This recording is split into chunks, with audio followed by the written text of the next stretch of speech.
Hey guys, what's going on? Welcome back to the channel Gen Day Commando. My name's Ryan and I'm a former Royal Marines Commando from the United Kingdom.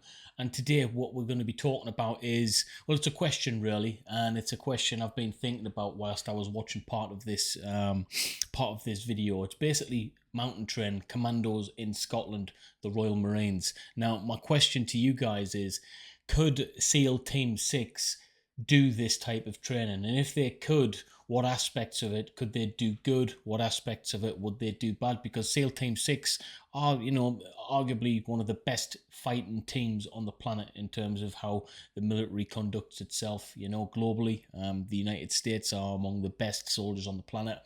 But SEAL Team 6, very specific tasks that they're a task to do. They are task specific, okay?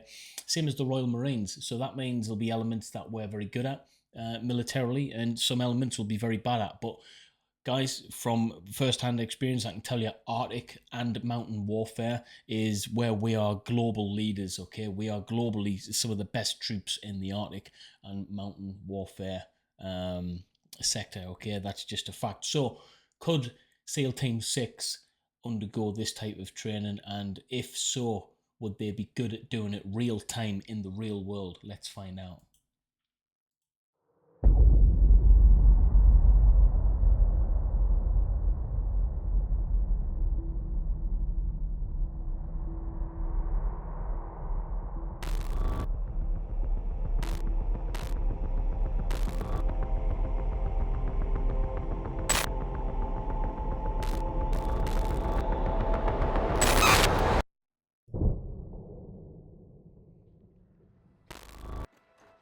Scotland is unique as a training area because it was where the commandos originated. The first training was up in Achnacarry, Cairngorms of Scotland, and even when Norway got taken in the Second World War, some of the Norwegians that managed to escape came over, and we actually trained them to then be reinserted back into Norway to carry out their job as resistance operatives. We're here to achieve two things. One, to ensure we're prepared enough for the rigours of the Arctic, and secondly, to enhance our capability in the mountains. Military mountaineering, there's a bit more to it than normal mountaineering. Well, I can tell you from first-hand experience, there's a lot more to it than normal mountaineering. Normal mountaineering, it's hard enough just to survive, but in the Marines, in the military, in elite parts of the military, the Royal Marines, an elite part of the British military, we don't just survive, we thrive. That was a little saying that was mentioned to me whilst I was in the jungle. Our aim isn't to just survive here, it's to thrive, and thrive in the mountains we do, okay? We deploy in the dark hours by helicopter deep into the mountains. We then have to move across really, really rugged terrain, perhaps crossing swollen rivers, cliff faces, ridges, and this is all done tactically at night in bad weather. Yeah. Hence why we train at this time of year. There's no other place like it in the world. If you don't like the cold, wet, windy kind of environment, it's probably not your job. So for me, I've always been interested in the military, and the Corps gave me that opportunity to do something I enjoy in my personal life, which is mountaineering, rock climbing. We are trying to get a company of men ready and prepared for Norway. We're using the harshness of the environment you get here in Scotland. It's very wet, windy, cold. Our levels of training are such that we've had all sorts of special operation groups come to us for the training. So anywhere from the Middle East to the Baltics, the High North, and over the water in America. And we've currently got some Americans here training with us. So that's something that I was getting onto.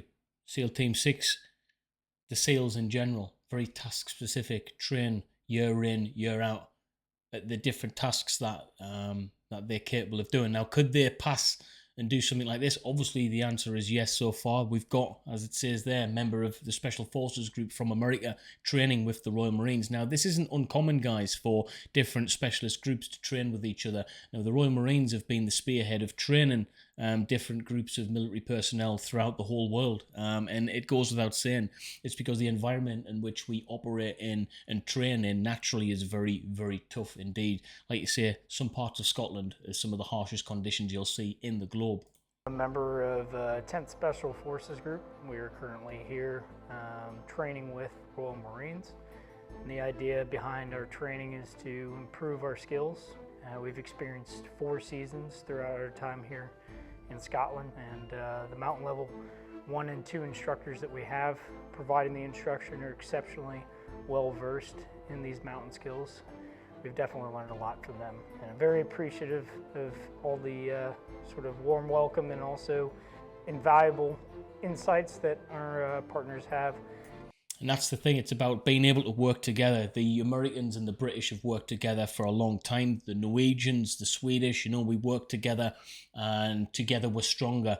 And just because we're good at something doesn't mean to say that we can't share that knowledge across the pond, okay? I think it's vital that we share that knowledge. We don't just keep it to ourselves, because in a time of war, the Royal Marines, we might be very specialist, but we're quite a small organisation. And if we can pass some of that information over to the Americans, who are much bigger, and to the extent of the size of even the special operations group over there will probably be bigger than our entire British military, So yeah, I think it's important that we share those skills, because when the time comes, we can all work together harmoniously, and we've proven that time and time again.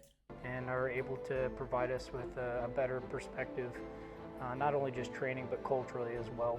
If you ask me if the troops undergoing training are enjoying it, I would say probably no, because it's so hard, so extreme, but they definitely reap the benefits once they're finished.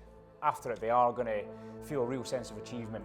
Yeah, and I agree with that, okay? You don't get no extra points for pretending. I couldn't pretend when I was in the Royal Marines actively serving. If it was shit, if I didn't like it, I would be quite honest with that and say, look, it's shit, it's not very good, I don't really enjoy it. I personally don't like heights. I like climbing, but I like to do it in a safe civilian environment.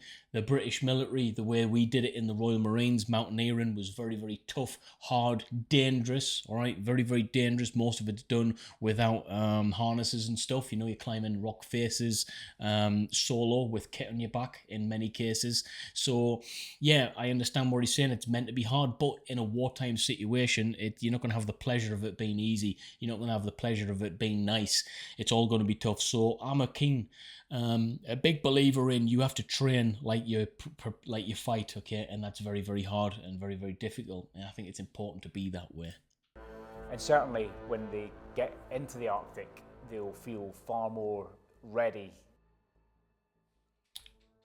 That was a pretty cool video, a short one by the Royal Marines.